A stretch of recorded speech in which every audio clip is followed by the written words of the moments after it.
السلام علیکم، میں امداد سومرو۔ آج ایک بڑی دلچسپ خبر چل رہی ہے میڈیا پر، دلچسپ کہیں، حیران کن کہیں، مطلب عجیب و غریب قسم کی خبر چل رہی ہے میڈیا پر۔ وہ یہ کہ کراچی کے سفاری پارک نے ایک جوڑا رکھا ہاتھیوں کا، ہاتھی اور ہتھنی سمجھ کر، اور 10 سال اس کو پالتے رہے اور یہ دیکھتے رہے کہ ان کا لگن کیوں نہیں ہو رہا، ملن کیوں نہیں ہو رہا، یہ بڑھ کیوں نہیں رہے، یعنی یہ جوڑی 3 میں تبدیل کیوں نہیں ہو رہی، ان کے ہاں ننھا مہمان کیوں نہیں آ رہا۔ تو پتہ چلا 10 سال بعد کہ جس کو ہاتھی سمجھ کر لایا گیا تھا وہ بھی ہتھنی ہی تھی۔ پہلے ہتھنی موجود، ایک اور سمجھ کر، نر سمجھ کے جو لائے وہ بھی مادہ۔ تو فائنلی یہ بھید کھلا کہ وہ ہاتھی نہیں تھا۔ اب ہمارے اوپر بھی کئی بھید کھل رہے ہیں، پاکستان کی قوم کے اوپر۔ عمران خان صاحب کی جو تبدیلی سرکار، جو تبدیلی سمجھ کر لائی گئی تھی، اب پتہ چل رہا ہے تبدیلی نہیں ہے، پچھلے والوں سے بھی کوئی گئے گزری حکومت ہے۔ روزانہ ایسی چیزیں سامنے آ رہی ہیں کہ بندہ کانوں کو ہاتھ لگا دیتا ہے۔ کہتے تھے آئی ایم ایف سے قرضہ نہیں لیں گے، آئی ایم ایف کے وزیر لے کر آ کر بیٹھے، ایک وزیر آئی ایم ایف کا، ان کو اپنا مشیر حفیظ شیخ صاحب، ان کو چلا نہیں پائے تو پھر ایک اور لے کر آئے، اور وہ جو دوسرے ہیں اب ان کو مکمل وزیر بنانے کے لیے، مشیر کو مکمل وزیر بنانے کے لیے ایک سیٹ خالی کروائی گئی سینٹ کی خیبر پختونخوا سے۔ اب 20 دسمبر کو وہاں پر انتخابات ہوں گے۔ ایوب آفریدی نے ریزائن کیا، اور اب شوکت ترین صاحب جو روزانہ قوم کو بتاتے ہیں کہ مہنگائی اور ہوگی، جو روزانہ قوم کو بتاتے ہیں کہ ابھی پیٹرول مزید 30 روپے، ابھی مزید 30 روپے بڑھے گا اگلے کچھ ماہ تک، یعنی 4 روپے کے حساب سے ہر ماہ بڑھے گا، تو 6 ماہ تقریباً 6 ماہ ہوتے ہیں نا، کتنے ہوتے ہیں یہ 30 روپے اگر 4 روپے کے حساب سے 5 روپے، بلکہ 4 روپے 90 پیسے، تو 6 ماہ تک یہ پیٹرول کی قیمتیں بڑھیں گی، بجلی مزید بڑھے گی۔ تو وہ عمران خان صاحب جو کہتے تھے کہ آئی ایم ایف سے قرضہ لینے کے بجائے خودکشی کو ترجیح دوں گا، تو آئی ایم ایف سے قرضہ بھی لے رہے ہیں اور آئی ایم ایف کا وزیر بھی لے لیا ہوا گود، اور وہ ظاہر ہے جو آئی ایم ایف کہتی ہے وہ مان کر آ جاتے ہیں۔ بلکہ یہاں تک کہ عمران خان صاحب روزانہ قوم کو خطاب کرتے ہیں، روزانہ کی بنیاد پر ایک کردار سازی کا ایک لیکچر ہوتا ہے، آج بھی انہوں نے دیا۔ بلکہ آج صبح جب میں تیار ہو رہا تھا دفتر آنے کے لیے، تو ایک عادت ہے کہ موبائل پر لگا دی خبریں کہ جی اب کیا چل رہا ہے، تو ساتھ ساتھ تیار بھی ہو رہے ہیں، شیو بھی کر رہے ہیں، خبریں بھی سن رہے ہیں۔ تو وزیر اعظم عمران خان صاحب آگے خطاب کر رہے تھے، القادر یونیورسٹی کا افتتاح تھا ان کا، اور اچھا قدم ہے، یونیورسٹیز بننی چاہیے، لیکن اگر یہ سرکاری شعبے میں بنتی، سرکاری شعبے میں یونیورسٹیز کارکردگی عمران خان صاحب دکھاتے تو اور اچھا۔ لیکن بہرحال انہوں نے خود بھی کہا کہ یونیورسٹی سرکاری نہیں ہے، اس لیے جلدی بن گئی، سرکاری ہوتی تو اتنا جلدی نہ بنتی۔ یعنی 3 سال وزیر اعظم رہنے کے بعد کردار سازی پر لیکچر ہے پورا۔ اس کا جو مذہبی حوالہ ہے وہ اس پر ہم بالکل کوئی بات نہیں کریں گے، کیونکہ وہ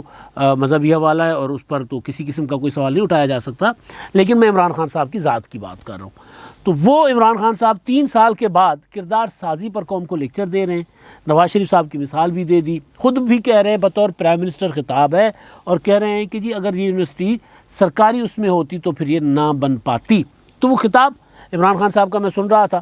تو اس خطاب میں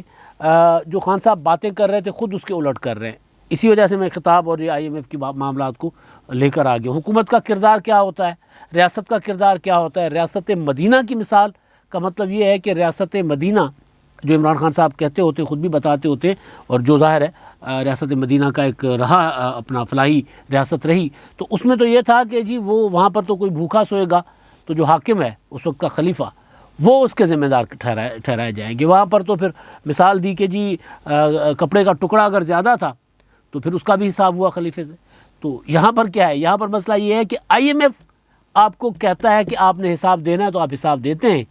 آپ کی اسمبلی جو ہے جہاں سے آپ منتخب ہیں، پارلیمنٹ جس کے سامنے آپ جواب دیں، آپ کی عوام جس کے سامنے آپ جواب دیں، وہ آپ سے پوچھتے ہیں تو آپ حساب نہیں دیتے۔ عدالتیں آپ سے پوچھتی ہیں تو آپ حساب نہیں دیتے۔ پبلک اکاؤنٹس کمیٹی آپ سے پوچھتی ہے تو آپ حساب نہیں دیتے۔ دیکھیں تضاد جو ہے بنیادی، بڑا لمبا لیکچر عمران خان صاحب ایک مبلغ کے طور پر خطاب کر رہے ہوتے ہیں آج کل۔ سوچا تھا کہ مطلب ہم سن رہے ہوتے ہیں کہ وزیر اعظم کے طور پہ خطاب کر رہے ہیں، لیکن وہاں وزیر اعظم والی ہے۔ وزیر اعظم کا خطاب کیا ہوتا ہے؟ وزیر اعظم کا خطاب ہوتا ہے کہ جی ہم نے یہ کام کر دیے، یہ کام کرنے ہیں۔ وزیر اعظم کا خطاب یہ ہوتا ہے۔ یہ والا خطاب جو مولانا طارق جمیل صاحب بہت خوبصورتی سے لوگوں کو خطاب کر رہے ہوتے ہیں، یا دوسرے جو علماء کرام ہیں وہ خطاب کر رہے ہوتے ہیں، میں اس سے ہرگز میرا مطلب یہ نہیں ہے کہ وزیر اعظم کو اس طرح کی باتیں نہیں کرنی چاہیے، بالکل کرنی چاہیے، لیکن بطور پرائم منسٹر کبھی کبھی جھلک دکھانی چاہیے اپنی، کہ یار میں وزیر اعظم ہوں پاکستان کا، میں نے یہ کر دیا ہے، میں پرائم منسٹر ہوں، میں نے ہسپتال بنا دیا، میں پرائم منسٹر ہوں، میں نے یونیورسٹی بنا دی، میں وزیر اعظم ہوں، میں نے مہنگائی کم کرنے کا وعدہ کیا تھا، میں نے مہنگائی کم کر دی، میں وہ وزیر اعظم ہوں، میں نے قوم سے وعدہ کیا تھا کہ جی میں اپنا ایک ایک پائی کا حساب دوں گا، تو یہ لیں جی وزیر اعظم ہاؤس کے خرچے ہیں، یہ میں نے کم کر دیے ہیں، یہ اتنا پیسے جو ہے میں نے بچائے ہیں، اور اتنا میں نے روزگار دے دیا ہے، اتنے لوگوں کو بے گھر ہونے سے بچایا ہے، اتنے لوگوں کو چھت فراہم کی ہے۔ یہ وزیر اعظم عمران خان صاحب پھر یہ بتاتے 3 سال کے بعد بھی اگر وہ یہ کردار سازی پر لیکچر دیں تو اس کا مطلب ہے کہ ان کے پاس کچھ نہیں ہے۔ لیکن اس دوران بھی عمران خان صاحب جو باتیں کر رہے ہیں ان کا قول اور فعل، اس دونوں کا تضاد کھلا نظر آ رہا ہے۔ IMF نے کے پاس ایک قرضہ لینے گئے جہاں نہیں جانا تھا، جس کے بجائے خودکشی کو ترجیح دینی تھی، وہاں قرضہ لینے گئے، انہوں نے کہا کہ جی آپ تو حساب کتاب کے کچے ہو، آپ کے یہاں کرپشن ہے۔ خان صاحب نے کہا نا جی اپنا نواز شریف کے متعلق کہ جی ان کو ایک ایسی جگہ بلایا گیا جہاں چیف جسٹس بیٹھے ہوئے تھے، اور ایک مفرور اور ایک چور کو وہاں خطاب کے لیے بلایا گیا۔ بالکل جی، آپ اعتراض عمران خان صاحب کا ٹھیک ہے سر آنکھوں پر، مگر مسئلہ یہ ہے کہ IMF کے پاس جب یہ گئے تو IMF نے کہا کہ جی آپ پہلے کرونا کے فنڈز کا حساب تو دیں، باقی معاملات تو بعد میں۔ آپ کے ہاں تو وہ اس میں جو جتنی گڑبڑ ہوئی ہے آپ کو تو آپ بتا ہی نہیں رہے کہ جی آپ نے کتنی چیزیں خریدیں، کون کون سی چیزیں کتنے کی خریدیں، جو وینٹیلیٹرز تھے وہ مارکیٹ میں کتنے کا تھا، آپ نے کتنے کا خریدا، بستر جو تھے وہ آپ نے کتنے کے خریدے، جو سینٹر بنایا آپ نے اس پر آپ نے کتنا خرچہ کیا، ویکسینس آپ نے خریدی، کٹس خریدی کہ نہیں خریدی، ٹیسٹنگ کٹس، سارا حساب کتاب تو دینا، یہ حساب نہیں دے رہے تھے۔ تو اگلوں نے کہا ہم حساب کتاب کے بغیر آپ کو قرضہ نہیں دیتے،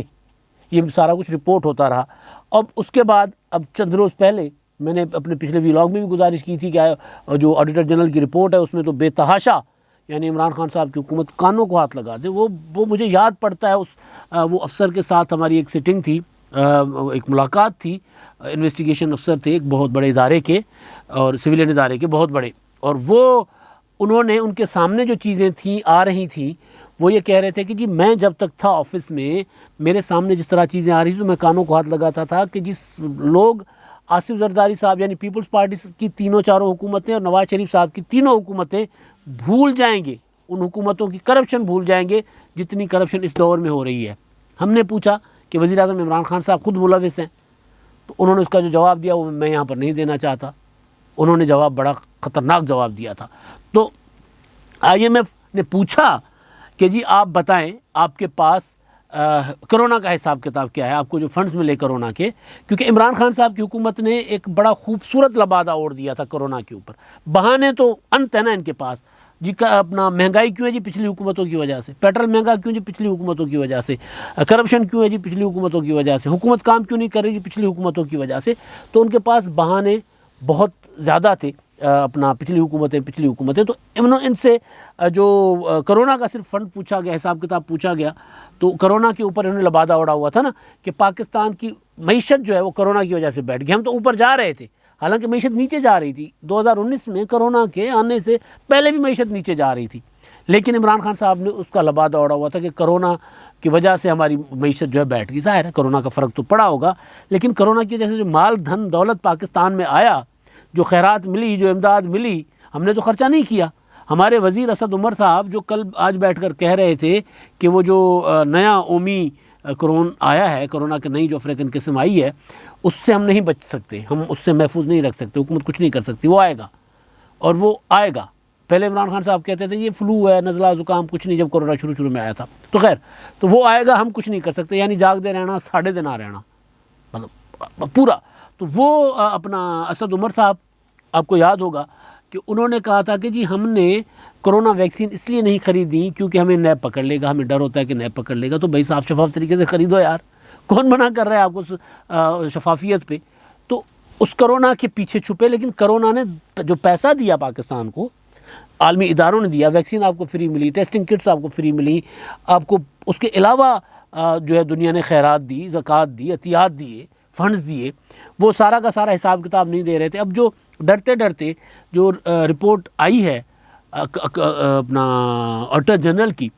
اس کے مطابق 40 ارب کا تو سادہ سادہ ہے کہ جی خرد برد ہوا ہے 40 ارب روپے، اور باقی خرد برد کتنا ہوگا